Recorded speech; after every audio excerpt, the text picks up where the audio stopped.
Esto es Lunes de Discipulado con el apóstol Keyson Carrillo, una escuela de sabiduría. Bueno, bienvenidos todos en el mundo. Quiero que presten atención a la letra de esta canción en nuestro quinto discipulado. Oiga la letra, por favor. Ahí va a estar en su televisión. Quiero que todos estén viendo la letra. Amén.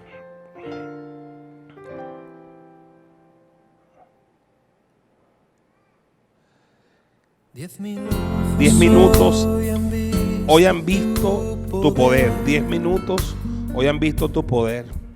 El milagro de una multiplicación. Hoy tus manos han saciado toda mi necesidad, pero mi alma anhela más de tu presencia. Óigale en su corazón allí. No quiero ser de los 5,000 que disfrutan del milagro. Prefiero ser de los 12 que recogen los pedazos y pasar la noche en vela juntos sobre un mar de seda. Conversar con el maestro hasta el alba, hasta el amanecer. Póngale atención a la letra hermosa. Sé que hay 12 cestas más de provisión. Y tus ojos aún me miran con amor. Yo no quiero regresar como aquella multitud. Déjame ser un discípulo, Señor.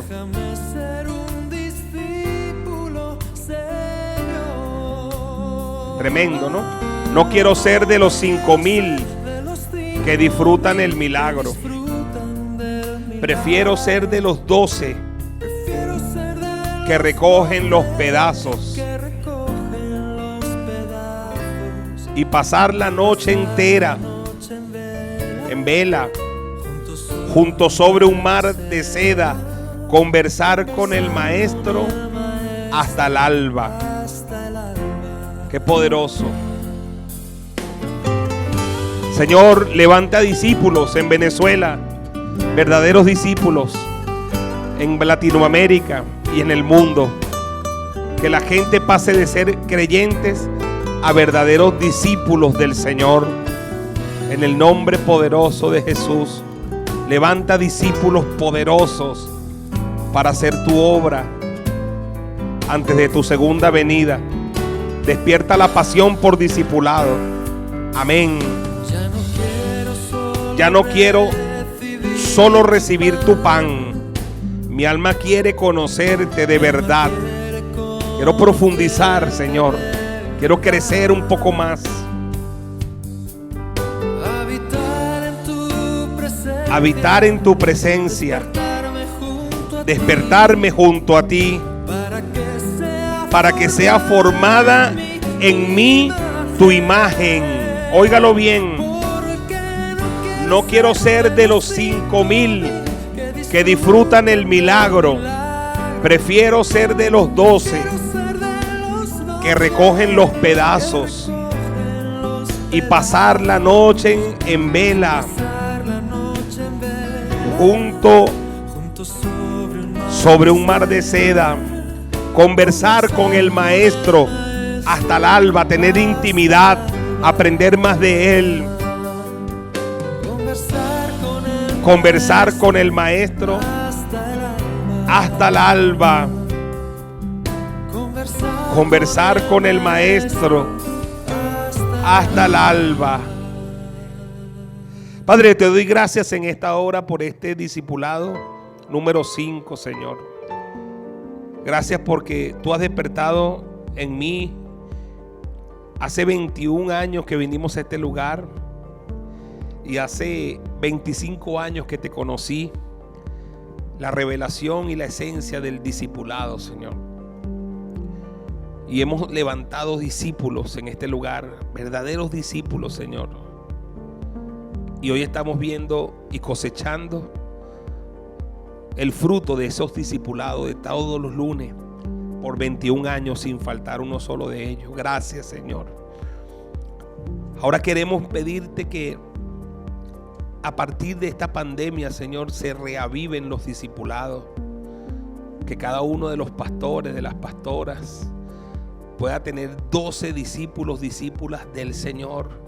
Que esas 12 puedan levantar 12 discípulas del Señor.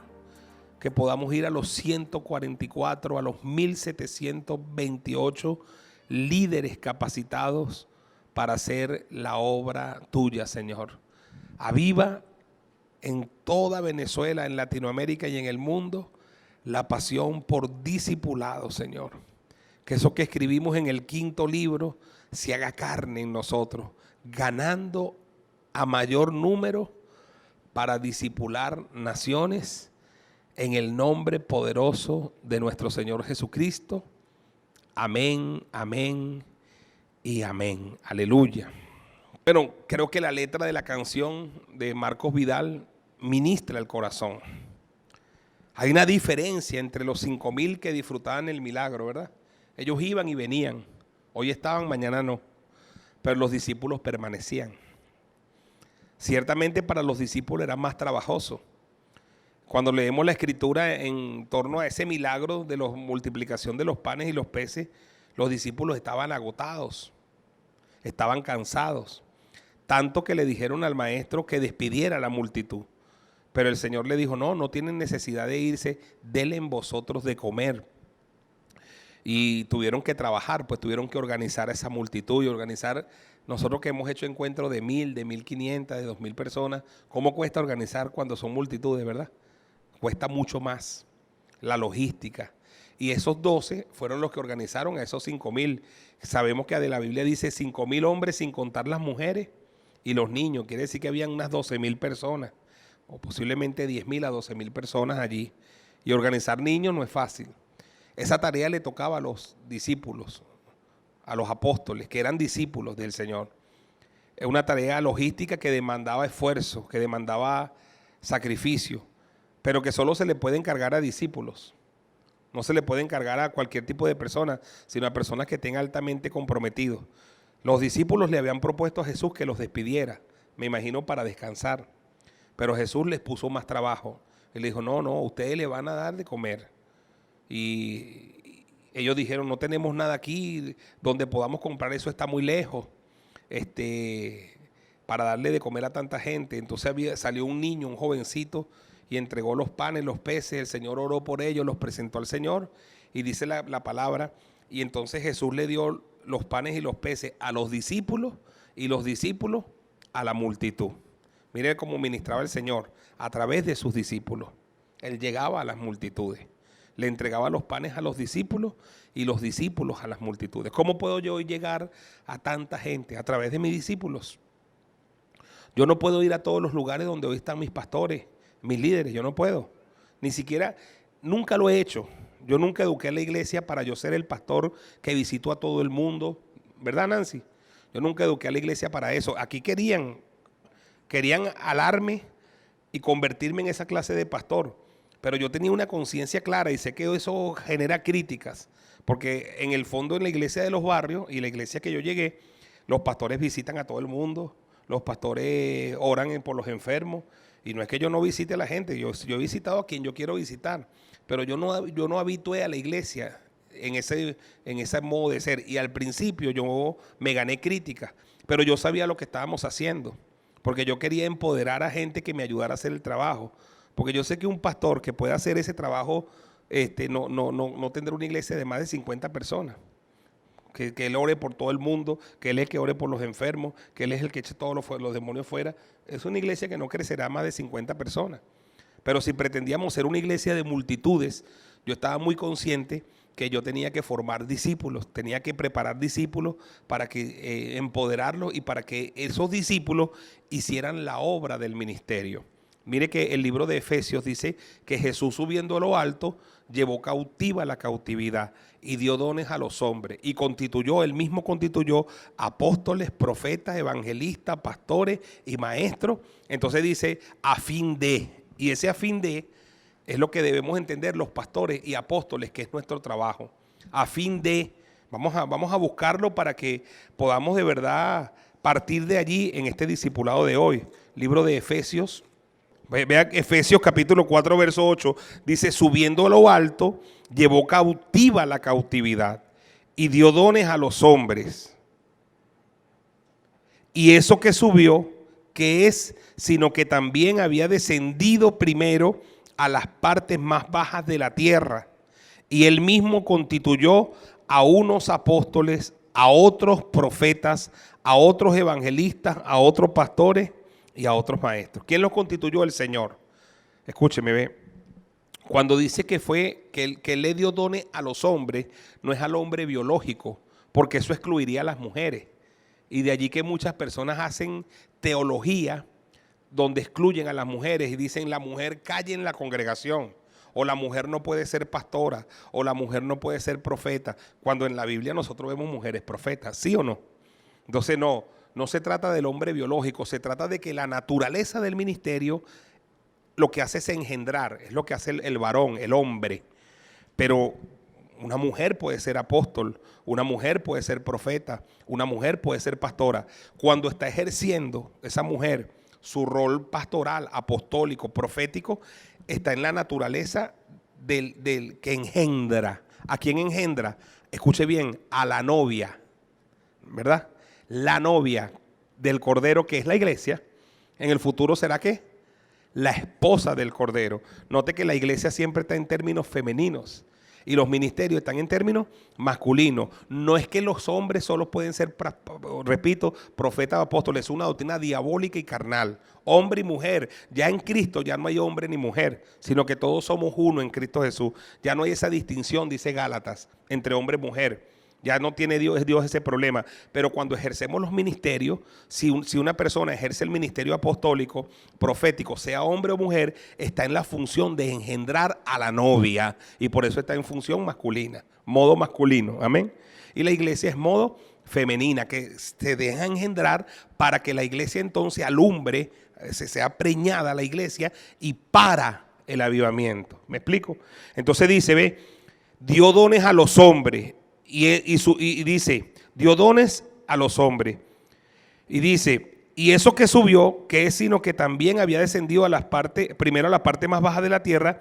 El que descendió es el mismo que también subió por encima de todos los cielos para llenarlo todo. Y él mismo constituyó, repito, a unos apóstoles, a otros profetas, a otros evangelistas, a otros pastores y maestros. A fin de, paremos allí un momento, a fin de, si usted puede subrayar su Biblia allí, subráyela. Porque ese a fin de, escúcheme, lo que viene allí, lo que vamos a leer a continuación, es el trabajo de los apóstoles, profetas, evangelistas, pastores y maestros. ¿Sabe cuál es el problema de muchos apóstoles, de muchos pastores, de muchos profetas, de muchos evangelistas, de muchos maestros en el mundo?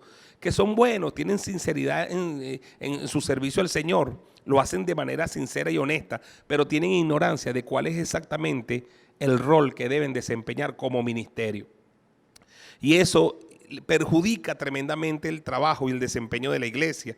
Porque entonces, siendo apóstol, siendo profeta, al no entender su rol, desempeña un rol diferente, desempeña el rol como si fuera la iglesia, no el ministerio, y entonces la iglesia no tiene quien la engendre, quien la preñe de una visión para que la iglesia haga la obra del ministerio. Mire, ve, dice que él constituyó apóstoles, profetas, evangelistas, pastores y maestros a fin de, ¿cuál es mi trabajo como apóstol? Esto que viene. ¿Cuál es mi trabajo como pastor? Esto que viene.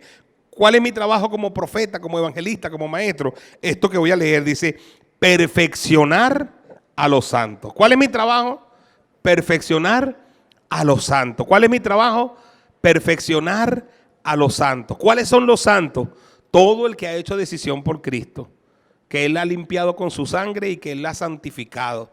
Toda persona que ha venido a Cristo, mi trabajo es perfeccionar a esos santos para que esos santos hagan la obra del ministerio para la edificación del cuerpo de Cristo. ¿Me explico? Para la edificación del cuerpo de Cristo. ¿Quiénes deben hacer la obra del ministerio?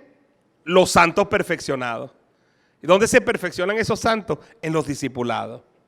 Y luego entonces tenemos esos santos haciendo la obra del ministerio. De resto no, de resto tenemos una iglesia acomodada que cree que el pastor es el que tiene que hacer la obra del ministerio. Y no que el pastor no la va a hacer, claro que la va a hacer también, pero no es su función primordial ni principal. La función principal del apóstol, del pastor principal de una iglesia, es perfeccionar los santos. Eso fue lo que hizo Jesús. De las multitudes que tenía, Él escogió 12, los apartó y los empoderó, los perfeccionó, y a ellos les encargó que hicieran la obra del ministerio. ¿Quién empezó a predicar el evangelio? Jesús. ¿Quién empezó a recorrer las calles? Jesús. ¿Quién sanaba a los enfermos? Jesús. ¿Quién echaba fuera a los demonios? Jesús. Pero un día vio a las multitudes desamparadas y dispersas como ovejas que no tienen pastor, y le dijo a sus discípulos, a sus seguidores: a la verdad la mies es mucha y mucho trabajo, y los obreros pocos, tan poco que era nada más Él. Entonces dice: rueguen al Señor de la mies que envíe obreros a su mies. O sea, que envíe obreros al trabajo, que me ayuden a hacer el trabajo. Y luego entonces subió al monte, capítulo 3 de Marcos, y allí en el monte oró por discernimiento de todas esas multitudes que le seguían, a quienes Él debía perfeccionar. Y dice, y escogió a 12. Escogió a 12 y los apartó, los santificó, dice, para que estuvieran con Él. Y luego dice, y para enviarlos a predicar, y para que tuvieran autoridad. Entonces, esa perfección, ese trabajo de perfeccionamiento de ese equipo de 12, es lo que hizo que luego entonces Jesús les comisionara. Usted va a ver que después del capítulo 9, Él comisiona a los 12 discípulos: vayan, prediquen la palabra, echen fuera demonios. Luego ellos vienen con el reporte y dijeron: aún los demonios se nos sujetan en tu nombre. ¿Ves? Porque ya estaban haciendo la obra del ministerio. Si recuerdan que una vez estaban echando fuera un demonio y no pudieron, pero ellos lo intentaron, pero no pudieron, y se lo trajeron a Jesús. Pero ya ellos estaban en el trabajo de echar fuera demonios. Entonces quiero que lo vean claro. Una labor como la labor de la iglesia MCM, si yo la hiciera, si yo me dispusiera a hacerla yo solo, eso sería algo imposible. No puedo, no tengo forma ni manera de hacer lo que estoy haciendo. Pero Dios me ha permitido perfeccionar a un equipo de santos, de hombres, de mujeres santas de Dios, apartadas para Dios, por 21 años. Y ellos están haciendo ahorita la obra del ministerio. Y ellos están también perfeccionando también santos para que le ayuden a ellos a hacer la obra del ministerio, porque ellos no trabajan solo tampoco. Ellos están trabajando con equipos que están levantando. La edificación del cuerpo de Cristo, lo que dice la palabra, para la edificación del cuerpo de Cristo. Para la edificación del cuerpo de Cristo, hasta que todos lleguemos a la unidad de la fe y al conocimiento del Hijo de Dios, a un varón perfecto, a la medida de la estatura de la plenitud de Cristo, para que ya no seamos niños fluctuantes, llevados por doquiera de todo viento de doctrina, por estratagemas de hombre, estrategias de hombre, que para engañar emplean con astucias las artimañas del error, sino que siguiendo la verdad en amor, crezcamos en todo aquel, en aquel que es la cabeza, esto es, en Cristo, en quien, óigalo bien, todo el cuerpo, bien concertado y unido entre sí por todas las coyunturas que se ayudan mutuamente según la actividad propia de cada miembro, recibe su crecimiento para ir edificándose en amor. Amén. Entonces todo pastor principal y todo pastor asociado de la iglesia madre también tiene que entender que si nosotros tenemos objetivos y metas de hacer discípulos a una nación, no podemos hacerlo solo. Tenemos que hacer discípulos, tenemos que levantar discípulos y tenemos que dedicar la mayor calidad de tiempo de nuestro ministerio en ese equipo que va a ser más pequeño, más reducido, pero vamos a levantar unos líderes poderosos que nos vamos a empoderar y que con nosotros van a hacer la obra del ministerio. Amén. Si yo no lo hubiese hecho así, yo no estuviera viendo el resultado que estoy viendo ahora mismo. Amén. Entonces, por eso esa canción me bendice tanto. Porque esa canción habla de no quiero ser de los 5,000 que disfrutan el milagro. La mayoría de nosotros llegamos a una iglesia siendo de esos 5,000. Vinimos un día porque queríamos que nos ayudara Dios con nuestro matrimonio, o queríamos que nos ayudara Dios porque estaba en las drogas, o porque estaba en el alcohol, o porque estaba en un asunto, estaba deprimido. Venimos a la iglesia siendo de los 5,000, ¿verdad? Algún día nos bendicen, nos oran, nos sanan, nos ayudan a salir de las drogas, nos ayudan a restaurar matrimonio. Ajá, pero la pregunta es, ¿nos vamos a quedar toda la vida allí? No, un día yo no quiero ser más de esos 5,000 que disfrutan nada más el milagro. Quiero ser de los 12 que recogen los pedazos. Sí, voy a tener que trabajar más. Sí, voy a tener que esforzarme más. Sí, porque a lo mejor estoy cansado y Jesús me dice, no vas a descansar porque hay que darle de comer. Y después de comer, arregla ese gentío, organiza todo y cuando termine, te pone a recoger los pedazos. Pero cuando termine la tarea, van a haber 12 cestas y una cesta para cada discípulo. Denle un aplauso al Señor, aleluya. Porque el trabajo en el Señor, la Biblia dice que el trabajo en el Señor no es en vano. Primera de Corintios 15:58, así que hermanos míos amados, está firmes y constantes, creciendo en la obra del Señor siempre, sabiendo que tu trabajo en el Señor no es en vano. ¿Cuántos dicen amén? Aleluya. La semana pasada hablamos del avivamiento. Yo estoy viendo, pastores, líderes, personas que nos escuchan, en 21 años esta iglesia tiene mucho que decir y que contar. Gente de Venezuela y de otras partes del mundo han venido aquí a ver lo que aquí está pasando, porque hay para mostrar. O sea, quiere decir que es una iglesia que ha impactado muchas vidas. Muchos ministerios han sido impactados en Venezuela por el testimonio de esta iglesia. Pero yo, que soy el que estoy conduciendo este movimiento, al frente, la cabeza, yo no había visto lo que estoy viendo ahora, justo en el tiempo más oscuro del mundo. Yo estoy viendo los preludios, las etapas preliminares de un gran avivamiento. Lo estoy presenciando. Esto que yo estoy viendo ahorita, yo vivía batallando con mis discípulos, dándoles garrotazos. Hagan la obra, desgraciados. Y eso vivía yo peleando con ellos. Y no había manera, hermano. ¿Ah? Me tumbaron el pelo. Yo llegué aquí con pelo. Y esa confianza que tenemos los regañaba. Han habido discipulados donde les he dado hasta con el tojo. Y no había forma, ¿ves? Y entonces, claro, porque esto no era forzado. Y llegó el día cuando ya llegó la hora oscura. Y todos han respondido a eso que se sembró ahí por años. Todos han respondido a esa palabra. Y yo lo estoy disfrutando, hermano. Yo estoy viendo eso y me estoy conmoviendo. Sé que eso no fue que lo sacamos de una cajita de ACE. Y le digo a los pastores que nos ven para que no se desanimen, tampoco este trabajo que están haciendo los pastores de MCM Madre, tampoco se logra de la noche a la mañana. Son 21 años, hermano. No es soplar y hacer botella. Y todo el éxito está en la constancia. Por eso dice firme y constante. Simón Bolívar dijo, Dios concede la victoria a la constancia. ¿Y sabe qué es fácil en discipulado? Tirar la toalla. Al no haber resultado, tirar la toalla. Cualquiera la tira. Eso es lo que ha pasado con muchos pastores. Mi diferencia ha sido, escúcheme, que yo nunca he tirado la toalla. Yo he creído que este es el trabajo porque yo tenía convicción de que este era el trabajo. Y en su momento, ya yo estoy viendo, son tremendos pastores, tremendas pastoras, tremendos líderes que están pastoreando multitudes, que se han convertido en pastores para comunidades enteras. De verdad, en pastores. Ya estoy viendo a MCM haciendo presencia en las comunidades. Ahora MCM no es desconocida en ninguna parte del oeste, porque allí están los pastores asumiendo su rol en la sociedad, respondiendo a los dramas. Eso es un avivamiento, hermano. Es un avivamiento del cual yo me siento parte importante y me siento agradecido y honrado y orgulloso. Ahora, esto que voy a decir es muy importante, pastores, líderes, porque estamos en las etapas preliminares de un avivamiento. Óigalo bien. Yo no estoy diciendo estamos en el avivamiento. Yo lo digo siempre por fe, estamos en avivamiento, pero estamos en las etapas preliminares. Ya está el avivamiento así que se suelta. Cuando sea avivamiento se va a saber porque va a ser todo el mundo. Pero escuchen lo que voy a decir. Cuando estamos en las etapas preliminares de un avivamiento o en los inicios de un avivamiento, hay que cuidarlo. Los avivamientos se cuidan. Los avivamientos se protegen. ¿Y quién va a proteger los avivamientos? Nosotros sabemos que lo va a proteger Dios, pero lo tiene que proteger su dirigencia, el pastorado, los dirigentes de la iglesia. Por ejemplo, ¿quién puede decir que la reforma protestante no fue un avivamiento? ¿Quién lo puede decir?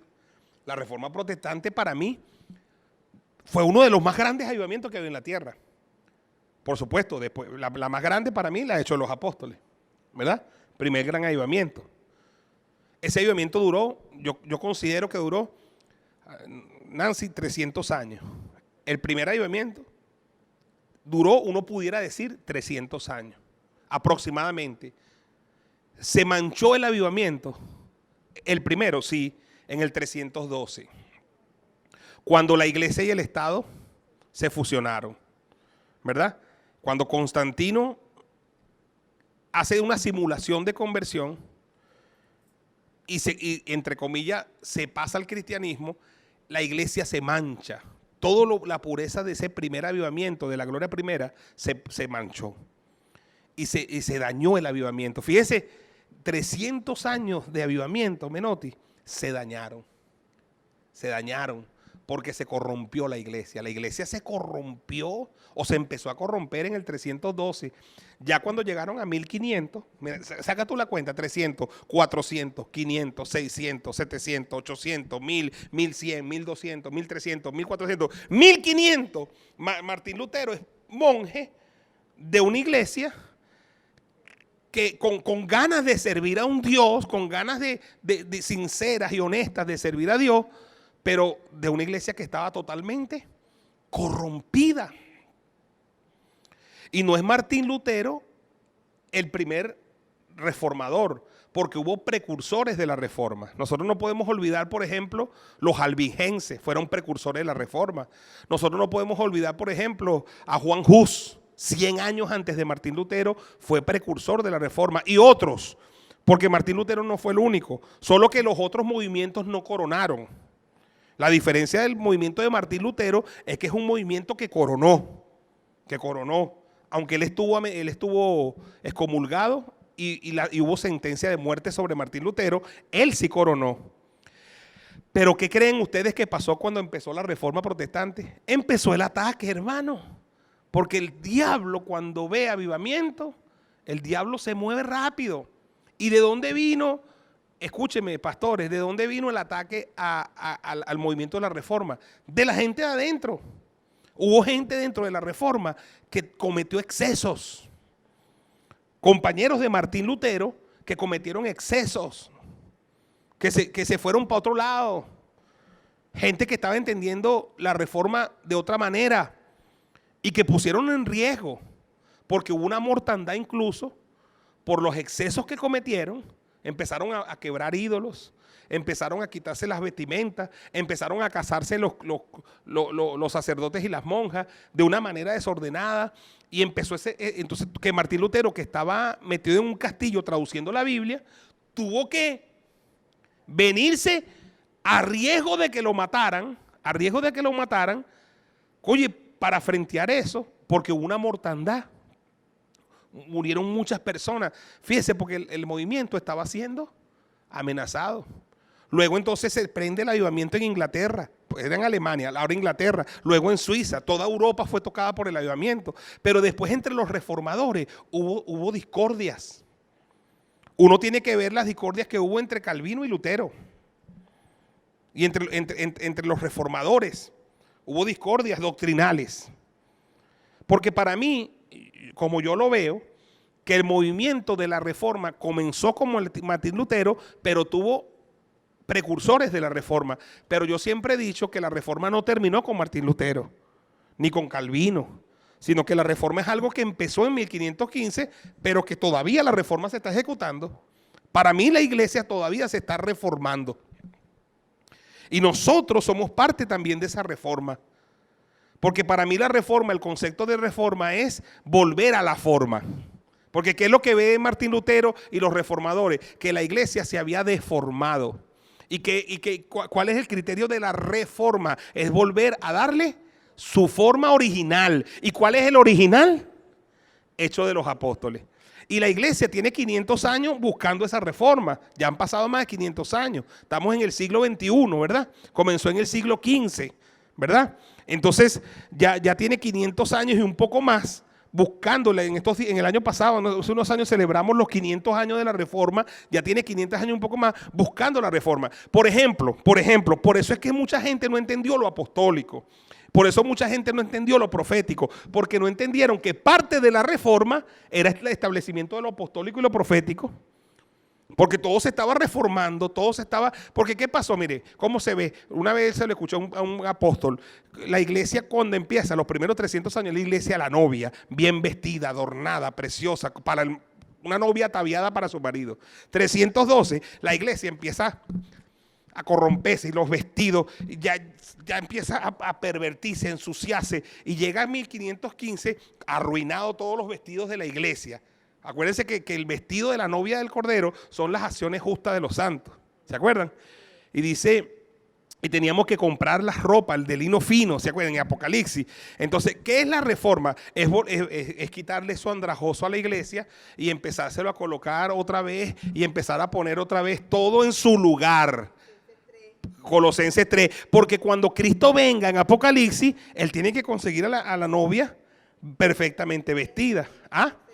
3.12, Colosenses 3.12, dice aquí el apóstol Belki, vamos a leerlo para ver. Colosenses 3.12, dice, desde el 10, dice así, ve, y revestidos del nuevo, hablando de Cristo, dice, el cual conforme a la imagen del que lo creó, se va renovando hasta el conocimiento pleno, donde no hay griego ni judío, circuncisión ni circuncisión, bárbaro ni escita, siervo ni libre, sino que Cristo es todo y en todo. Vestidos pues como escogidos de Dios. Este es el vestido, ve, santo y amado, santos y amados, de entrañable misericordia, de benignidad, de humildad, de mansedumbre, de paciencia, soportándose los unos a los otros y perdonándose los unos a los otros. Si alguno tuviere algo contra los otros, de la manera que Cristo nos perdonó, así también hacedlo vosotros. Y sobre todas estas cosas, óigalo bien, vestidos de amor, que es el vínculo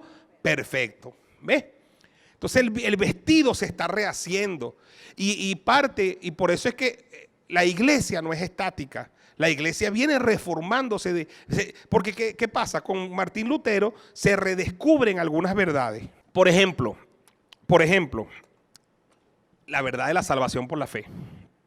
Eso es una verdad que Martín Lutero redescubre. Estaba en la Biblia, pero él la redescubre.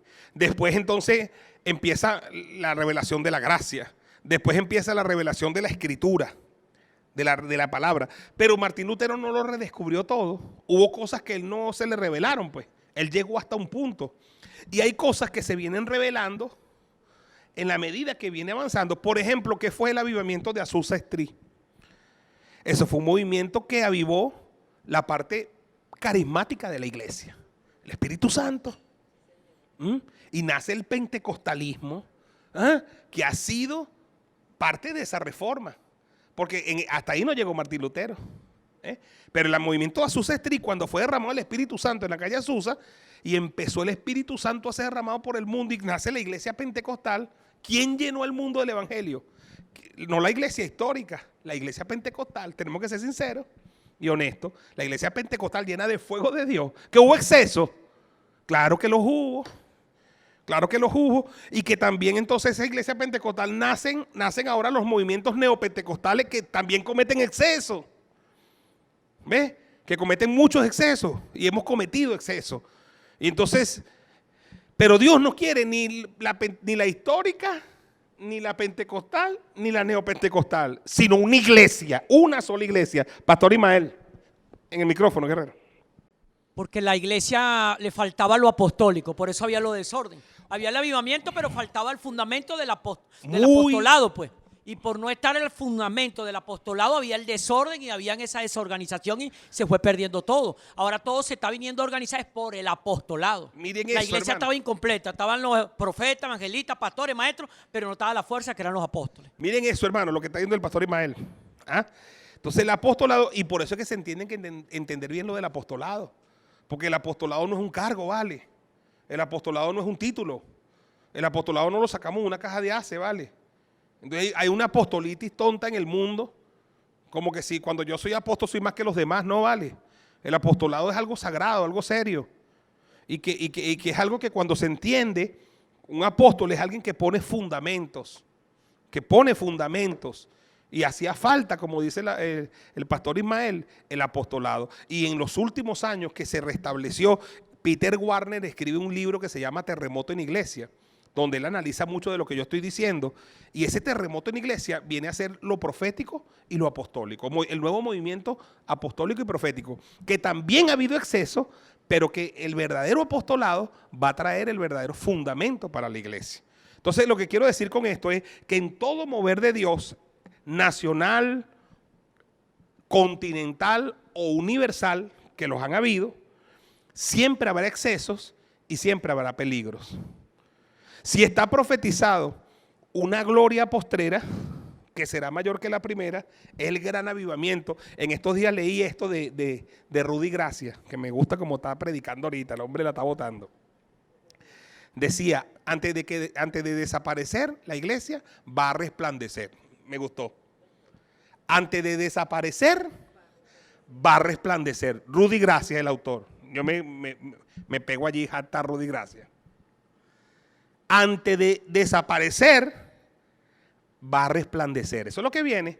O sea, viene el arrebatamiento, viene el rapto, viene la venida de Cristo. Claro, pero antes de eso, viene el resplandecimiento de la iglesia, la gloria postrera, que va a ser la última oportunidad que va a tener los habitantes de este mundo para entregar sus vidas a Cristo e irse con Cristo cuando Él venga a buscar su iglesia.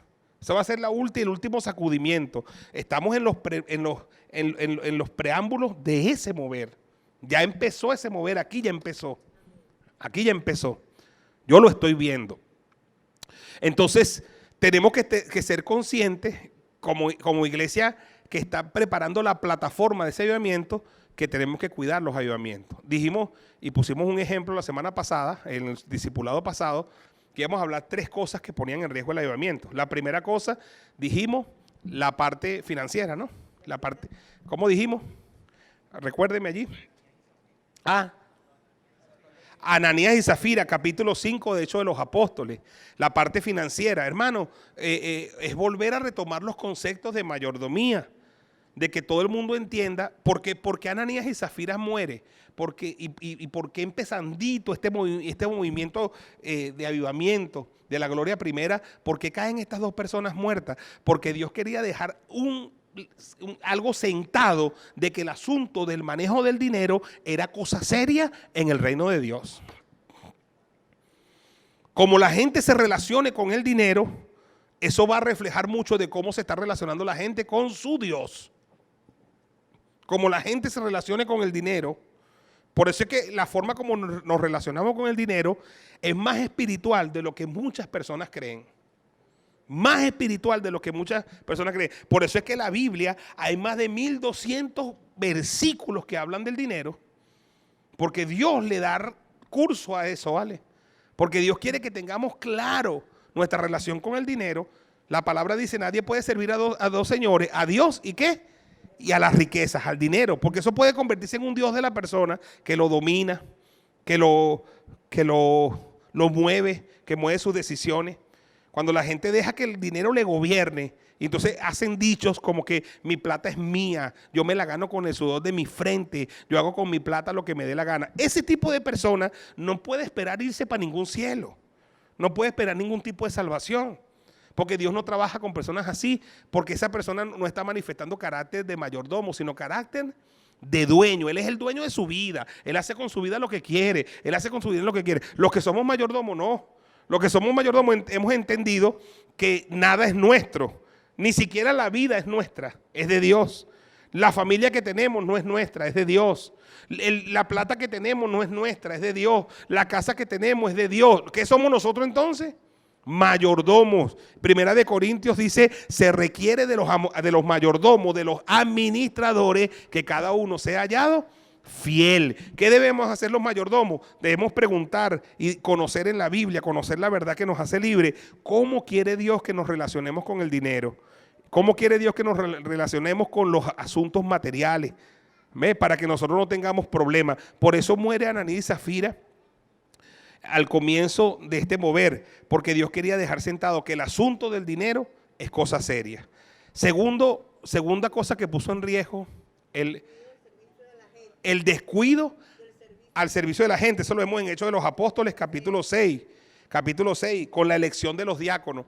Como la iglesia empezó a crecer, como la iglesia empezó a multiplicarse, empezó a haber descuidos y la gente empezó a señalar a los apóstoles, y fue cuando los apóstoles tuvieron que llamar a toda la iglesia, a toda la asamblea para analizar el problema.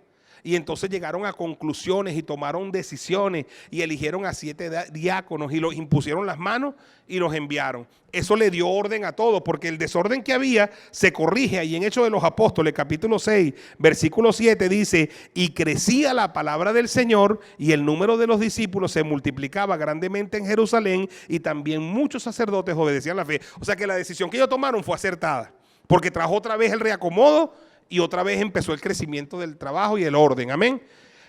Pero luego, y aquí es donde está mi punto de hoy, se pone en peligro a través de la religiosidad el avivamiento.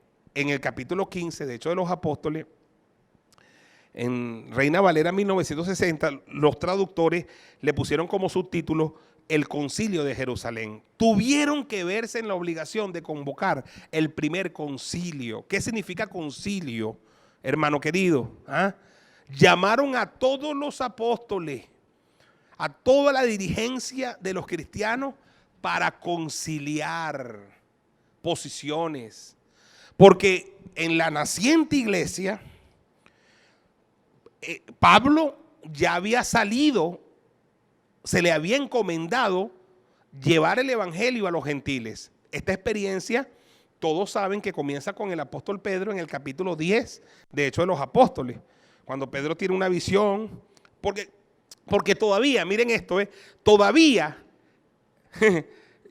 Pedro, lleno del Espíritu Santo, y la iglesia no entendían que la salvación era para todo el mundo. No sé si me estoy explicando. Lleno del Espíritu Santo. Ya habían hablado en lengua en el 2.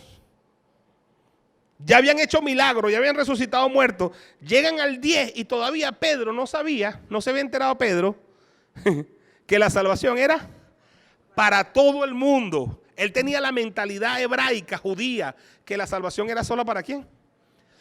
Para los judíos. Y no concebía, Pedro, no concebía que la salvación también alcanzara a los gentiles. Se le olvidó a Pedro que durante su ministerio, que Jesús sí tuvo su ministerio enfocado en las ovejas perdidas de la casa de Israel, pero él hizo algunas labores con los no judíos. La mujer sirofenicia fue un preámbulo. Recibió sanidad, aunque no era judía. El siervo del centurión recibió sanidad. La mujer samaritana recibió una palabra. Los griegos que se acercaron a Jesús, él le dijo: no están lejos del reino. Pero los discípulos no comprendieron, ni llenos del Espíritu Santo. O sea, te puede estar lleno del Espíritu Santo y más pelado que rodilla de chivo. ¿Sí me entiende? Lleno del Espíritu Santo, pero está pelado. Hablando en lengua y todo. Tanto que Pedro en el capítulo 10 está en una azotea orando y ayunando. Y Dios le muestra una visión al mismo tiempo que le está mostrando a un centurión allá llamado Cornelio. Un ángel se le está apareciendo a Cornelio, que no era cristiano ni nada, pero se le aparece. Él daba limosna y el ángel le está diciendo: los ángeles no pueden predicar el evangelio. Tenemos que predicarlo los seres humanos. Porque si los ángeles pudieran predicarlo, le predica el ángel. ¿Sí o no? Bueno, entonces, Señor, manda ángeles. Si los ángeles no predican el evangelio. Los evangelios solo lo pueden predicar nosotros, los seres humanos. Y el ángel le dijo: manda a buscar a Pedro, porque él te va a predicar el evangelio. Él tiene cosas que decirte. Y al mismo tiempo, entonces Dios le revela una visión a Pedro y le muestra en la visión un lienzo que baja, donde hay animales de todo tipo. Pero dentro de los animales, habían animales prohibidos en la ley. Para los judíos, para los hebreos.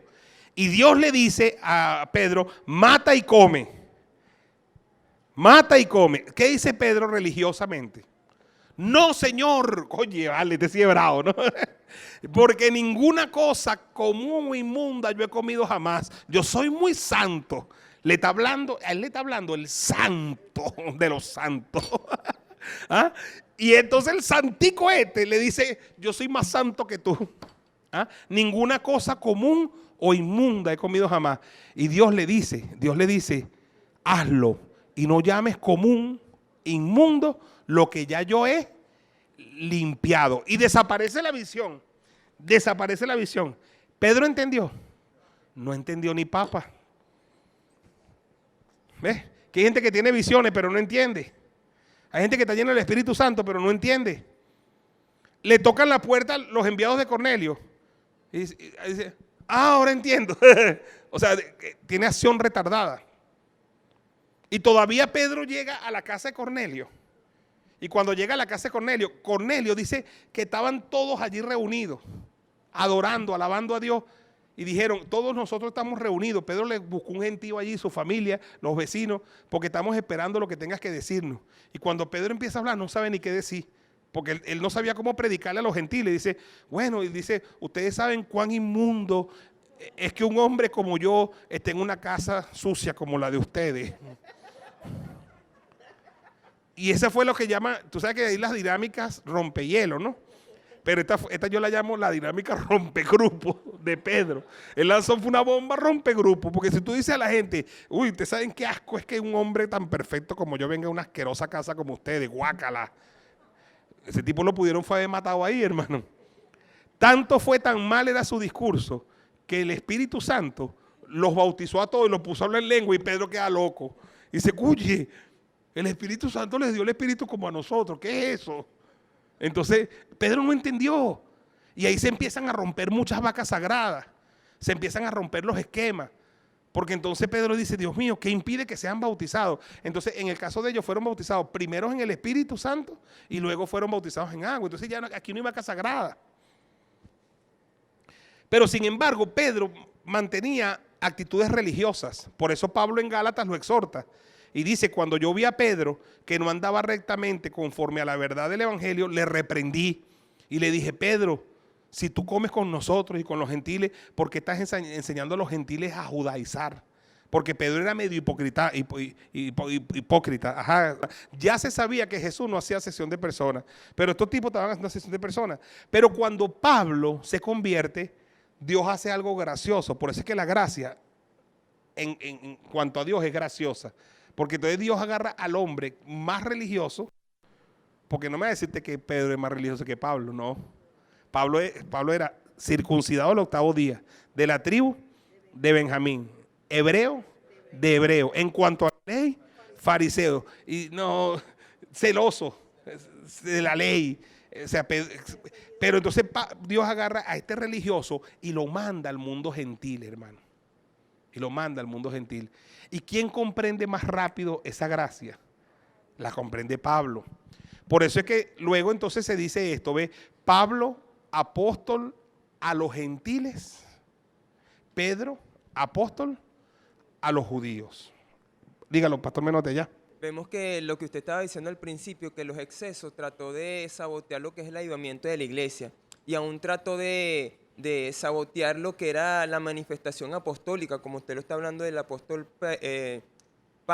Pedro, que Dios le reveló, ¿verdad?, la visión, pero los excesos trataron de sabotear la visión de lo que Dios estaba haciendo. Por lo menos una de las cosas que usted hablaba al principio, de que por lo menos el trabajo apostólico en este tiempo, muchas veces los excesos religiosos, ¿qué quiere la iglesia religiosa? No, que el apóstol tiene que visitarme, que el apóstol tratando esos excesos que trata de ¿qué? De agotar lo apostólico, agotar al hombre y a la mujer de Dios el apostolado. Por ejemplo, aquí en Éxodo 18, mi apóstol, verso 13, habla lo que usted estaba comentando al principio, que usted escogió hombres y mujeres, ¿para qué? Para que hicieran el trabajo. Dice, aconteció que en el día siguiente se sentó Moisés a juzgar al pueblo, y el pueblo estuvo delante de Moisés de la mañana hasta la tarde. Viendo el suegro de Moisés todo lo que él hacía con el pueblo, dijo, ¿qué es esto que haces tú con el pueblo? ¿Por qué te sientas tú solo y todo el pueblo está delante de ti desde la mañana hasta la tarde? ¿Ve? Vemos que los excesos trataban de ¿qué? Agotar ¿a qué? A Moisés. Al hombre de la visión. Y Moisés respondiendo a su suegro, porque el pueblo viene a mí para consultar a Dios. Cuando tienen asuntos, vienen a mí, y yo luego entre él uno y otro, y declaró la ordenanza de Dios y su ley. Entonces el suegro de Moisés le dijo, no está bien lo que hace. No está bien lo que hace. Y en ese momento el suegro le dice a Moisés que escoja hombres y mujeres llenos del Espíritu Santo. ¿Para qué? Para que ayuden al ministerio, a lo apostólico, ¿a qué? Hacer el trabajo. Y eso fue de gran bendición. Amén. Entonces no tenemos que permitir que ese tipo de excesos impidan que lo apostólico sigan estableciendo el reino de Dios aquí en la tierra. Pasó también eso de los apóstoles capítulo 6, ¿verdad? Que la gente quiso poner la responsabilidad en los apóstoles, pero los apóstoles tuvieron la iniciativa y dijeron, ya va, no es justo que nosotros dejemos la palabra y la oración para servir las mesas. No porque se hace una labor menor, no, pero se va entonces a descuidar el trabajo apostólico. Entonces vamos a elegir entre la gente a unos varones que nos ayuden a hacer ese trabajo y nosotros persistiremos en la oración y en el estudio de la palabra. Lo mismo que le pasó a Moisés, porque los excesos vienen para trastocar la visión. Iba a decir algo en esto. Pastor, acérquese por allá, guerrero. Luego el que tenga algo que decir, dígalo, porque es que el mundo está oyendo y los pastores reciben cuando hablan los pastores de MCM. Amén. No sé, mi apóstol, como decía usted, estaba leyendo Tapa ahorita. boca, porque no nadie contamina ahorita. Como estaba leyendo usted ahorita en Hechos de los Apóstoles, allí nuestro Señor Jesucristo le revela a Pedro el ministerio hacia los gentiles.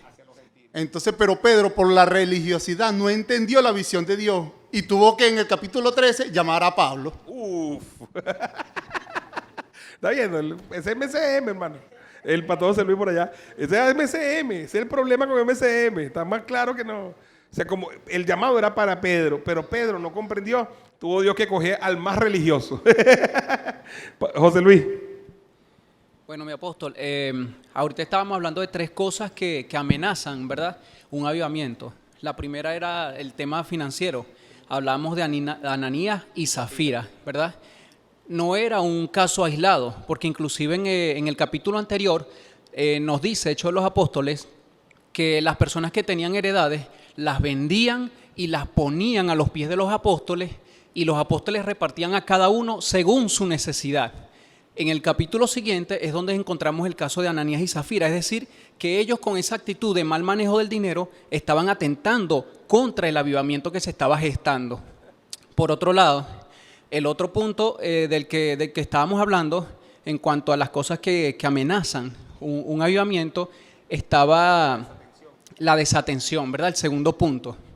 Allí vemos cómo los 12 convocan y llaman a 7 personas llenas del Espíritu Santo y le asignan esa actividad porque ellos estaban muy claros lo que acabamos de leer, lo que usted nos acaba de leer a nosotros en el libro de Efesios, donde nos habla la función que debían cumplir los apóstoles y quienes hacían la obra del ministerio eran los discípulos, ¿verdad? Es decir, que en esos 2 casos los apóstoles estaban claros. Lo que yo veo es que en este tercer caso de la religiosidad, aún llenos del Espíritu Santo, no comprendían, porque cuando se le presenta esa revelación al apóstol Pedro, esa misma voz que escuchó, no llames tú común o inmundo lo que yo he limpiado, dice en la Escritura que se lo dijeron 3 veces y después el lienzo se recogió. Es decir, que de estas 3 amenazas, de estas 3 cosas que amenazan un avivamiento, la más peligrosa es la religiosidad. Tremendo, tremendo eso yo. Y bueno, y fue tan peligrosa como tú dices, que dio lugar a que se convocara el primer concilio. Hubo que llamarlos a todos para conciliar posiciones, porque estaba en riesgo el mover de Dios. ¿Qué había pasado? Había pasado, escúcheme, que se había corrido la noticia de lo que estaba haciendo Pablo en el mundo gentil. Estaba creciendo el evangelio, se estaba convirtiendo la gente estaba siendo bautizada en el Espíritu Santo, habían milagros, habían sanidades, había resurrección de muertos. Entonces todo se había corrido, pero empezó en un grupo de la iglesia religioso el celo. Y quisieron ir a las iglesias fundadas por Pablo para imponerles, escúcheme, otra vez la práctica de las leyes judías. La ley otra vez, pues. O sea, para invalidar la gracia que estaba predicando el apóstol Pablo. Entonces tuvieron que convocarlos a todos. Y ahí tuvo que venir Jacobo, tuvo que venir Pedro, tuvo que venir Bernabé y Pablo. Y miren lo que dice, el Concilio de Jerusalén. Dice, entonces algunos que venían desde Judea, ¿de dónde venían? De Judea. Estos eran los religiosos, ¿ves? Yo le llamo los ramacandas. Enseñaban a los hermanos, si no circuncidáis conforme al rito de Moisés, no podéis ser salvos. ¿Qué enseñaba Pablo? Lo que enseñamos nosotros, lo que enseña la palabra, el que acepte al Señor es ¿qué? salvo. Pero yo te digo, sí hay que aceptar al Señor, pero además de eso, hay que circuncidarse. Es el problema de la iglesia religiosa. Sí hay que circuncidarse al Señor, pero no puedes usar pantalón, tienes que usar falda para que sea salvo. Entonces yo le pregunto, ¿entonces qué salva? ¿La falda o Cristo? ¿Sí me entiende? Hay una gente que no, o salva a Cristo o salva la falda. Porque si la falda salvara, todo el pueblo musulmán es salvo, las mujeres por lo menos. ¿Ah? Hay gente que no entiende las cosas. ¿Cómo se va a salvar esa mundana con ese pantalón? Entonces salva la falda, no salva a Cristo. Entonces no se da cuenta el religioso que al poner añadidos para la salvación es religiosidad. ¿Qué es religiosidad? Es cuando tú le añades a la obra de la cruz redentora cualquier otra cosa. Llámese circuncidar, llámese falda, llámese pantalón, llámese cualquier cosa. Miren esto, y esto puede despertar polémica. Esto puede despertar polémica, esto que voy a decir. Escuché al apóstol Harold Caballero hace años, hablando de este tema, diciendo esto. Estoy ante una audiencia y estoy predicando el evangelio. Y le digo a todos los que están oyendo, todo el que crea en el Señor será salvo. Amén. Lo dice la palabra. Si confesares con mi boca, ¿cuántos? Ya hago el llamado. Pasen al frente todos. Y pasan multitud y se entregan a Cristo, ¿no? Todos confiesan que Cristo es su Señor. Pregunta Harold Caballero, ¿son salvos o no son salvos? ¿Qué le ofertamos en el llamado? Que eran salvos. Entonces, la pregunta, entonces dice que a veces hacemos ofertas engañosas, porque nosotros decimos son salvos, pero después entonces averiguamos y una parejita que pasó no están casados. Y decimos, tienen que casarse porque si no se van para el infierno. Entonces ya va, espérate, ya va. Entonces, ¿salva el matrimonio o salva a Cristo? Hermano, y estoy diciendo que no se tienen que casar. Sí, pero eso por una norma social, pero no es eso lo que los va a salvar. Pero cuando yo trato de añadir cualquier otra cosa a la obra redentora de la cruz, eso es religión, usos y costumbres. Entonces dice aquí, ve, yo no estoy diciendo que se cometan excesos, no, hay cosas que vamos a ir ordenando poco a poco, pero nosotros tenemos que entender que la obra redentora de Cristo en la cruz es suficiente. La sangre que Él derramó en la cruz, dice, ve, empezaron a decirle a la gente, ve, si no se circuncidan conforme al rito de Moisés, no podéis ser salvos. ¿Qué estaban haciendo aquí, Pastor Edison? Invalidando la cruz, invalidando a Jesús. O sea que lo que hizo Jesús no importa. Lo que importa es circuncidarse. Entonces, ¿para qué vino Cristo, pues? ¿Y para qué murió como murió, ve? Entonces dice, ve, como Pablo y Bernabé tuviesen una discusión y contienda, no pequeña con ellos. ¿Cómo fue la contienda? O sea que fue como grande, o sea que los apóstoles también pelean. Así que cuando vea a un apóstol peleando, no se ponga bravo. Dice, ve, se dispuso que subiesen Pablo y Bernabé a Jerusalén y algunos otros de ellos a los apóstoles y ancianos para tratar esta cuestión. O sea, fue tan grave el asunto, tan grande sería la discusión, que a veces uno no sabe si hasta que los llamaron a todo el mundo, vénganse, porque estaba en riesgo el mover. Dice, ellos pues, habiendo sido encaminados por la iglesia, pasaron por Fenicia y Samaria contando la conversión de los gentiles. ¿Qué contaba Pablo? La gente ya no usa falda, ya no usa pantalón, usa falda, gloria al Señor. Ahora ya no usan cercillo, ya lo dejaron de usar, aleluya. ¿Eso contaba Pablo? No, vale, Pablo decía a la gente está salvando, la gente está resucitando, hay milagros y prodigios, contando lo que Dios estaba haciendo. Ellos contaron la conversión de los gentiles y causaban gran gozo en los hermanos. Y llegados a Jerusalén fueron recibidos por la iglesia y los apóstoles y los ancianos y refirieron todas estas cosas que Dios había hecho con ellos. Oiga, pero algunos de la secta de los fariseos que habían creído,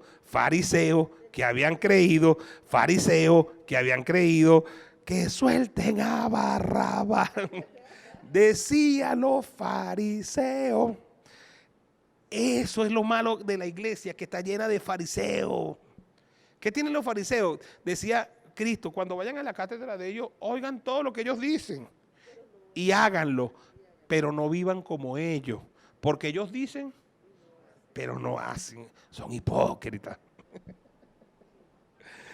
fariseos que habían creído se levantaron diciendo: es necesario circuncidarlos y mandarles que guarden la ley de Moisés. Y se reunieron los apóstoles y los ancianos para conocer este asunto. Y después de mucha discusión, ¿cuánta discusión hubo? Diga fuerte, diga, los apóstoles también discuten. Hermano, todos los que hoy en día están disfrutando de la Federación Apostólica Emanuel, ni se imaginan las discusiones que nosotros tuvimos.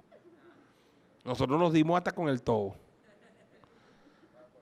para llegar al apostolado.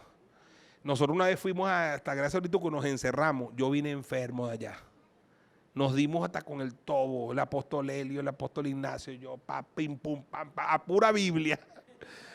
Y eran discusiones muy fuertes. Mire, cuando yo iba a hablar, Helio decía: pero no abras la Biblia. ¿Y con qué voy a hablar yo? ¿Con qué voy a hablar si yo lo que leo es la Biblia? Pero es que esto es pura Biblia. Y bueno, ¿qué estamos hablando aquí? Señor, reprenda al diablo. Está otro pastor y yo le digo: ustedes son pura Biblia. ¿Y pero qué vinimos a discutir aquí, pues? Entonces querían que habláramos pura bobería. No, vinimos a hablar. Cada quien tenía... Pero para llegar a lo apostólico nos costó. Y fue bonito, a la final fue bonito. Y cuando me vine con el apóstol Eli y venía tosiendo y estornudando en el carro y me llegué enfermo aquí. Y se reunieron los apóstoles y los ancianos para conocer esto. Y después de mucha discusión, dice, pero se levantó y les dijo, Pedro se levantó y les dijo. Ahora, ¿quién es Pedro? Una autoridad importantísima. Él no es el primer papa, como dicen los católicos, pero él es una autoridad importante de la primera iglesia. Se levanta Pedro y les dice: varones hermanos, vosotros sabéis cómo ya hace algún tiempo que Dios escogió que los gentiles oyesen por mi boca la palabra del evangelio y creyesen. Y Dios, que conoce los corazones, les dio testimonio, dándoles ¿qué cosa? El Espíritu Santo, lo mismo que a nosotros. Y ninguna diferencia hizo entre nosotros y ellos, purificando por la fe los corazones. Ahora pues, ¿por qué tentáis a Dios? Dice Pedro, poniendo sobre la cerviz de los discípulos un yugo que ni nuestros padres ni nosotros hemos podido llevar. Antes creemos, dice Pedro, el que antes era religioso, que ahora está derechito porque está Pablo observándolo. Aquí se está portando bien Pedro, está juiciosito. Y dice: antes creemos que por la gracia del Señor Jesús seremos salvos de igual modo que ellos. Increíble, hermano. ¿Sabes qué es increíble? Esto lo podía haber dicho Pablo, pero ¿quién lo dijo? Pedro. Y esto fue para todo el mundo, fue muy testimonial, porque Pedro estaba todo enredado. Y aquí habló bien el hombre. Le diría el apóstol Nergio: estaba hablando bien, Pedro. Estaba hablando bonito, Pedro. Entonces la multitud cayó, ¿ves? Porque escucharon a Pedro, callaron. Y oyeron a Bernabé y a Pablo, que eso sí tenían que contar, ¿ves? Porque eso sí estaban haciendo un trabajo. Y dice que contaban cuán grandes señales y maravillas habían hecho Dios por medio de ellos. ¿Entre quiénes? Lo que contaron fue un testimonio, como los pastores que están contando testimonio de lo que está pasando. Después dice, y cuando ellos callaron, ¿verdad? ¿Quiénes eran Bernabé y Pablo? Bernabé y Pablo eran los protagonistas de lo que Dios estaba haciendo en el mundo gentil. Pedro solamente lo experimentó cuando Cornelio y no lo entendió mucho. Pero ahora Bernabé y Pablo sí estaban viendo la verdadera acción. Y dice, y cuando ellos callaron, Jacobo respondió diciendo: varones, hermanos, oídme. ¿Quién es Jacobo? Uno de los dirigentes más prominentes del comienzo. ¿Ves? Pedro, Jacobo y ¿quién? Y Juan, las columnas de la iglesia. Jacobo va a hablar y Jacobo dice, varones hermanos, ¿estoy en cuál?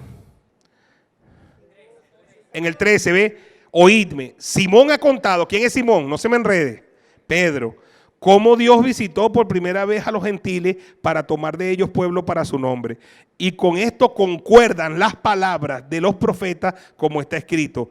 Mire qué importante esto, ya voy a decir algo sobre esto. Después de esto volveré y reedificaré el tabernáculo de David que está caído y repararé sus ruinas y lo volveré a levantar para que el resto de los hombres, resto remanente de los hombres, remanente, los que no son judíos, busque al Señor. Y todos los gentiles sobre los cuales he invocado mi nombre, dice el Señor, que hace conocer todo esto desde los tiempos antiguo. Por lo cual yo juzgo que no se inquiete a los gentiles que se convierten a Dios, sino que se les escriba que se aparten de las contaminaciones de los ídolos, de la fornicación, del ahogado y de la sangre. Escúcheme bien. ¿Por qué es tan importante el testimonio de Jacobo, pastores? Escúcheme bien esto, Porque todo esto nace con unos religiosos que están tratando de imponer religiosidad a los nuevos convertidos, ¿no? La ley, la religiosidad. Entonces viene, una vez que se convocan, Pedro se levanta como una autoridad y él lo que cuenta es un testimonio que él vivió cuando Cornelio. Se sienta, todo el mundo calla. Se levanta Pablo y Bernabé y cuentan testimonio de lo que está pasando. Pero tenía que levantarse alguien que hablara de la palabra. ¿Me está escuchando? ¿Me está escuchando? No es testimonio, sino palabra. Tienen que revisar la palabra profética. ¿Qué es lo que dijeron los profetas de esto? Esto está en la palabra. Esto está en la profecía. Por eso es que es tan importante la palabra profética. Por eso es tan importante la palabra. Porque lo que no está aquí, hermano, no es de Dios. Y por eso es que cuando Jacobo se levanta con la Biblia abierta. Y dice, Pedro contó, amén. Pablo y Bernabé contaron, amén. Yo voy a leer la Biblia. Denle un aplauso al Señor, aleluya. Yo voy a leer la Biblia. Porque cuando lo dice la Biblia, ¿para dónde vas a coger? ¿Ah? Cuando la Biblia lo dice, tú no tienes, por eso es que todo hay que pasarlo por la Biblia. Y dice, ve, del ahogado y de la sangre. ¿Qué él estaba diciendo entonces? Bueno, que se aparten de las contaminaciones de los ídolos. Ya eso sí, ¿ve? Ya eso sí, ya eso no pertenece a la ley, eso pertenece a la nueva vida en Cristo. De la fornicación, por supuesto, natural y espiritual. Del ahogado, que son un tipo de rituales, ¿verdad? Rituales que la gente tiene que apartarse de esa cosa. Y de la sangre también son otro tipo de rituales. Después dice, ve, porque Moisés, desde tiempo antiguo, tiene en cada ciudad quien le predique en la sinagoga, donde es leído cada día de reposo. O sea, ya de Moisés estamos hablando ya por más de 3.000 años, 2.000 años. ¿Ve? O sea, lo que está diciendo Jacobo es, si es porque se predique de Moisés, ya eso está. Ya eso está, y en cada sinagoga, cada día de reposo, se habla de Moisés y de la ley de Moisés. Después dice, entonces le pareció bien, oiga bien, a los apóstoles y a los ancianos, porque aquí todo se tiene que hacer bajo autoridad. Aquí no es que volantín sin rabo, no, todo es bajo autoridad. Apóstoles y ancianos, esa es la autoridad de la iglesia. Con toda la iglesia, ahora sí ve, toda la iglesia, elegir entre ellos varones y enviarlos a Antioquía con Pablo y Bernabé, a Judas, que tenía por sobrenombre Barsabás, y a Silas, varones principales entre los hermanos, y escribir por conducto de ellos los apóstoles, esto dice la carta, los apóstoles y los ancianos y los hermanos, a los hermanos de entre los gentiles que están en Antioquía, en Siria y en Cilicia, salud. Por cuanto hemos oído que algunos que habían salido de nosotros, a los cuales no dimos orden, os han inquietado con palabras, perturbando vuestras almas, mandando a circuncidaros y a guardar la ley. Note, nosotros no dimos esa orden. Ellos estaban haciendo eso sin cobertura. Ese es un peligro de los avivamientos, que aparecen los locos a las células nuestras. Yo tengo una palabra. ¿Quién es tu cobertura, loquito? ¿Ah? Ese es uno de los peligros de los avivamientos, porque cuando vienen los avivamientos, se amontonan locos también, para aprovecharse del avivamiento. ¿Ves? Fíjate que ellos tienen que decirle, esa gente que los perturbó a ustedes, que entraban como si fueran grandes predicadores, nosotros no le dimos orden. Ellos estaban allí por ellos mismos, sin cobertura. ¿Y qué trajeron? ¿Edificación al cuerpo de Cristo? Perturbación al cuerpo de Cristo. Confusión al cuerpo de Cristo. ¿Ves? Eso está pasando, hermano, ahorita. Está pasando que autoproclamados profetas, autoproclamados. Mire, por eso es que yo te digo una cosa. Aquí, hermano, lo que da background, lo que da testimonio, lo que da caché, lo que da... Quiero decir una palabra, pero no puedo. ¿Ah? Mire, lo que da veracidad a un hombre de Dios que sea marido de una sola mujer. No me refiero a la mujer biológica, me refiero a una sola iglesia. Oye, qué bendición, hermano, que tú puedas decir, no vale, yo me convertí hace 30 años en tal iglesia y estoy ministro. ¿Ah? Lo que da fuerza moral, esa palabra, me gusta esa palabra, fuerza moral a tu llamado. Oye, que tú seas, no, pero tú te aparece una persona que tú, ahorita en este momento, no, yo en este momento no me estoy congregando, pero así te dice el Señor. Oye, no vale, yo tuve donde Severino y después fui donde Álvaro, fíjate que no le llaman ni pastores, ¿ah? Después donde Energio y ahorita, bueno, ahorita estoy con Walter.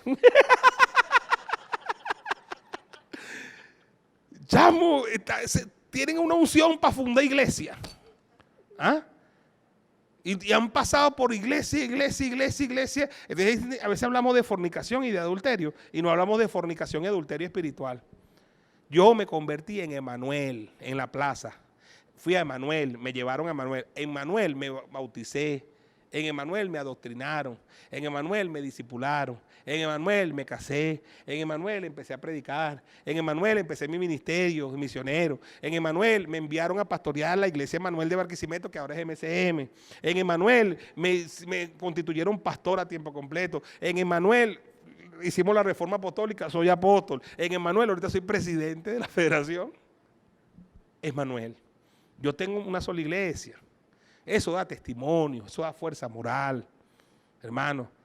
A veces que hay gente que no entiende esto, pero hay gente que ha brincado ya no sé cuántas iglesias. Estabilícese. Al que me escuche esto y ya le ha pasado eso y ya brincó de una para otra, trate de estabilizarse, haga compromiso, muera todo lo que tiene que morir y haga un compromiso con una sola iglesia, porque eso le va a dar testimonio para el futuro. Eso le va a dar testimonio para el futuro. Pues estos tipos salieron a predicar y dicen, nosotros no le dimos la orden. Oiga que eso está pasando, pastores.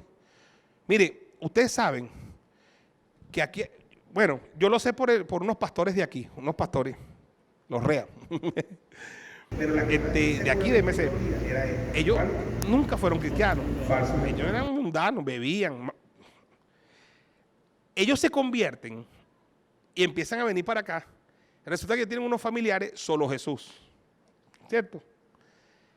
Y apenas se convierten y vienen para acá, los solo Jesús lo empiezan a visitar, a confundirlo. La pregunta es, ¿por qué cuando eran borrachos nunca lo visitaron, hermano? Nunca le dieron una palabra. Apenas se convierte, empiezan a... El solo Jesús es así. Solo Jesús te acuso.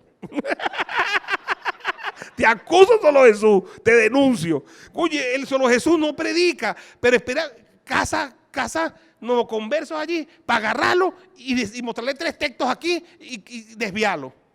Hijo del diablo. Predíquele a nuevo. Predique donde Cristo no haya sido predicado. Va a estar buscando gente que ya tiene el evangelio. Iba a decir algo, pastor. Si tienen algún testimonio de esto que contar, cuéntenlo ahorita o calle para siempre. Y, Jorge, yo creo que tú tienes.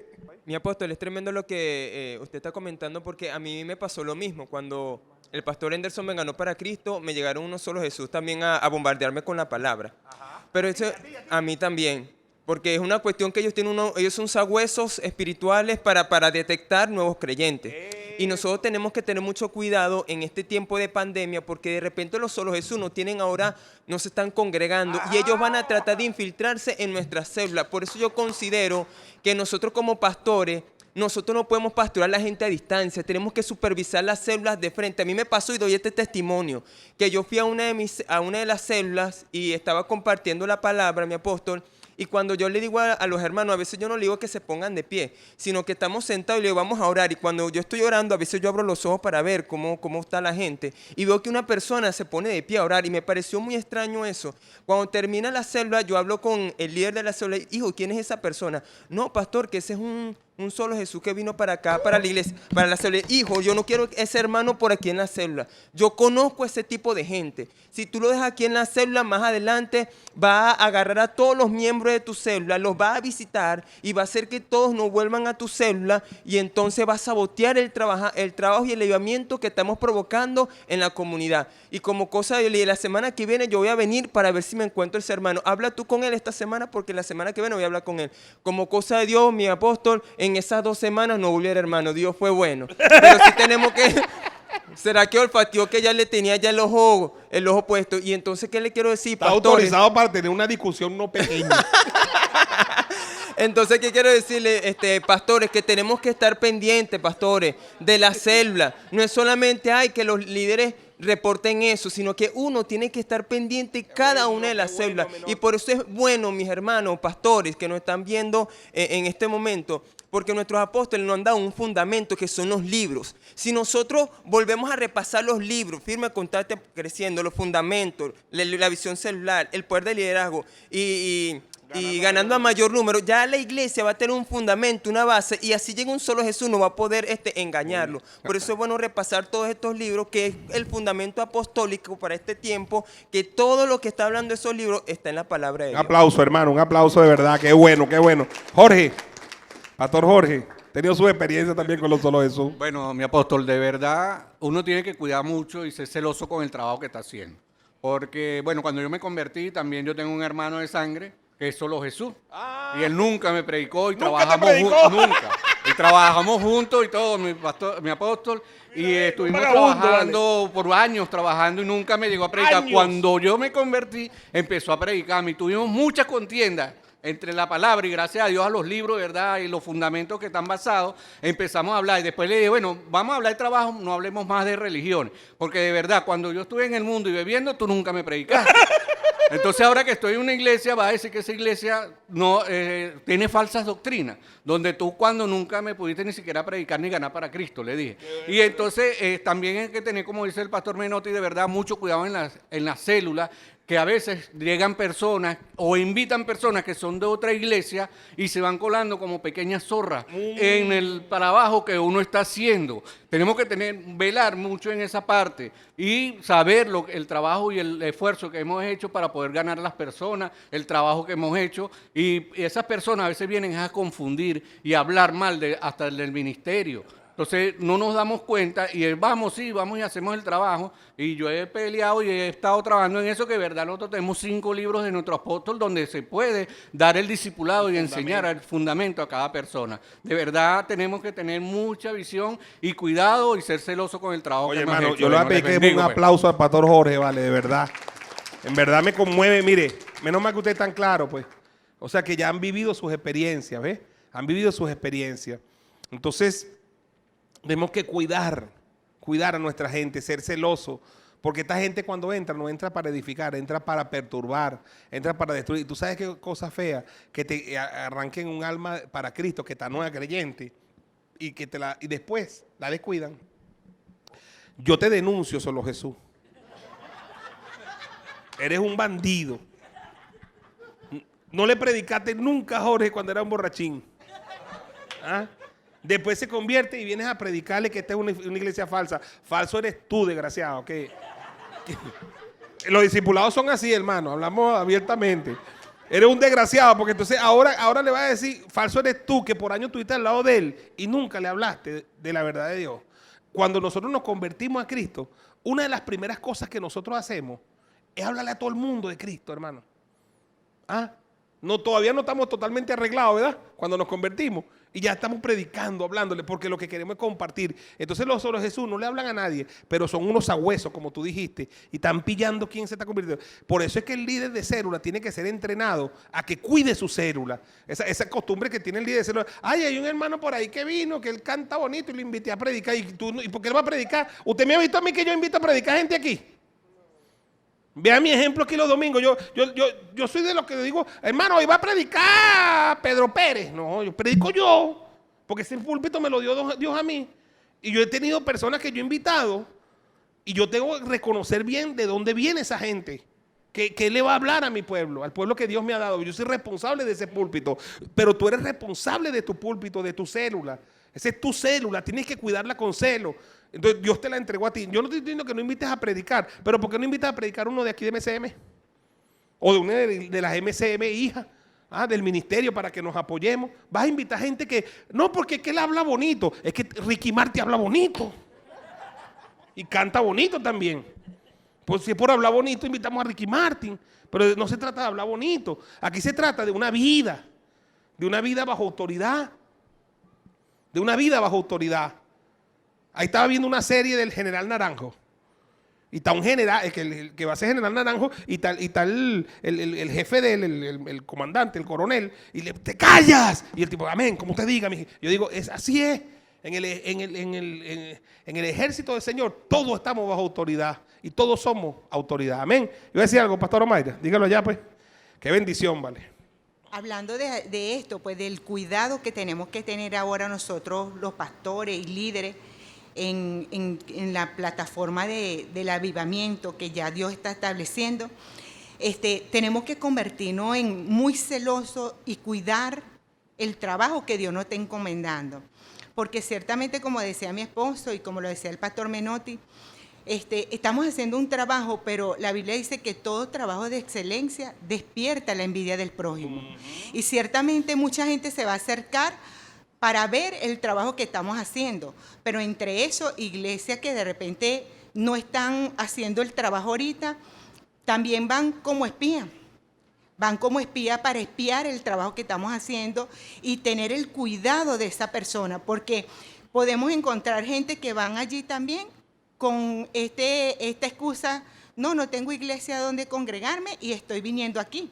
Pero eso también, si tienen doctrina, empiezan a confundir a los que están pequeños en la fe. Hay que cuidar mucho el trabajo y ser celoso con esto, porque sabemos que está establecido el avivamiento. Muy bien, un aplauso, hermano, a la pastora Omaira. Bueno, yo veo que hay bastante claridad, por lo menos en el pastorado. Y ahora que esa claridad tiene que estar en el liderazgo. Amén. Dice entonces, terminando con esto, dice, por cuanto oímos que algunos que han salido de nosotros, a los cuales, y hay que subrayar eso, no le dimos orden, ellos no estaban bajo cobertura, estaban haciendo eso por su cuenta, os han inquietado con palabras, no trajeron paz, sino inquietud, con palabras, perturbando vuestras almas, no salvándolas, sino ¿qué? Perturbándolas, mandando a circuncidaros y guardar la ley. Nos ha parecido bien, habiendo llegado a un acuerdo, elegir varones y enviarlos a vosotros con nuestros amados Bernabé y Pablo, hombres que han expuesto su vida por el nombre de nuestro Señor Jesucristo. Eso es muy importante, porque el pastorado que está aquí, lo dije la semana pasada, no lo saqué de una caja de ACE. Son 21 años, hermano. Y cuando ustedes han ido a hacer el trabajo, lo decía el pastor Ismael Ibex ahora, caminan 40 cuadras, ustedes exponen su vida. O sea, el liderazgo de ustedes, el pastorado, no se los regaló nadie. Fueron formados para eso, para que entonces venga otro, que yo, si estuviéramos discipulados sin transmitir, dijera una palabra, pero como estoy transmitiendo, voy a respetar la cosa, para que venga otro bandido, a boca abierta, como dice el apóstol Ignacio, para perturbar el trabajo de los pastores. Dice, hombres que han expuesto su vida por el evangelio de nuestro Señor Jesucristo, Pablo y Bernabé.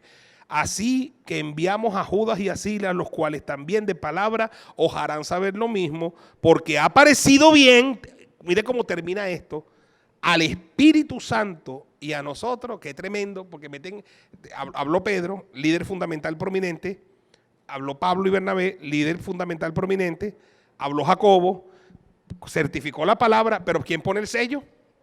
El Espíritu Santo. El Espíritu Santo y nosotros. No imponeros ninguna carga más que estas cosas que son necesarias, que os abstengáis de lo sacrificado a los ídolos, de sangre, de ahogado y de fornicación. Escúcheme bien, esto es muy importante.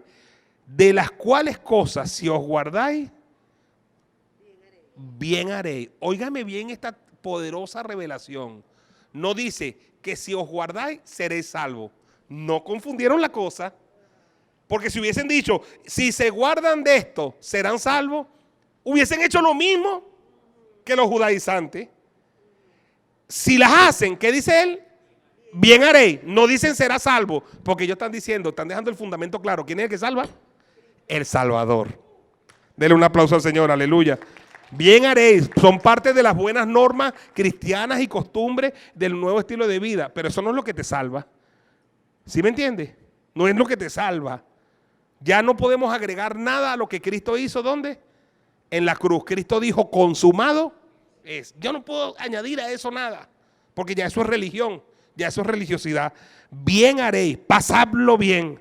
Así pues los que fueron enviados descendieron a Antioquía y reunido a la congregación entregaron la carta, habiendo leído la cual se regocijaron por la consolación. Porque cuando viene la doctrina y el fundamento apostólico correcto, ¿eso qué trae? Regocijo y consolación. Y Judas y Silas, como ellos también eran profetas, consolaron y confirmaron. Estos sí eran profetas porque fueron enviados, porque estaban bajo cobertura. Consolaron y confirmaron a los hermanos con abundancia de palabras. Y pasando algún tiempo allí, fueron despedidos en paz por los hermanos para volver a aquellos que les habían enviado. Mas Silas le pareció bien al quedarse allí, y Pablo y Bernabé continuaron a Antioquía enseñando la palabra del Señor y anunciando el evangelio con otros muchos. Creo que ha quedado bastante claro este discipulado. Cuidemos el avivamiento en la parte financiera, después vamos a continuar con eso. Cuidemos el avivamiento en la atención a la gente que Dios nos está dando presencialmente, como lo decía el pastor Menotti, y cuidemos el avivamiento doctrinalmente. Que no se nos meta religiosidad y religioso a dañar y perturbar tanto esfuerzo y tanto trabajo. Levante su mano allí donde usted está. Padre, gracias por este discipulado. De verdad, muchas gracias, Señor. Bendice a los pastores que están oyendo esto, a los equipos que están oyendo esto, a los liderazgos que están oyendo esto. Bendice al equipo de esta congregación, de las congregaciones MCM Madre e Hija, Señor. Y permítenos a nosotros, los apóstoles y pastores principales, levantar esos líderes fieles e idóneos, Señor. Discípulos verdaderos tuyos, ministros tuyos, para hacer una obra grande y extensa y para cuidar y traer el avivamiento más grande, Señor, que haya visto la tierra en este tiempo. Bendecimos, Señor, a cada persona que está oyendo esto, que está recibiendo esta palabra, y declaramos que viene algo grande para su vida, su ministerio y su iglesia. Y todos los hijos de Dios dijeron amén, amén y amén. Gracias por conectarte con nosotros. Esperamos que este mensaje te impulse, rete y llene de fe. Te esperamos en nuestro próximo capítulo.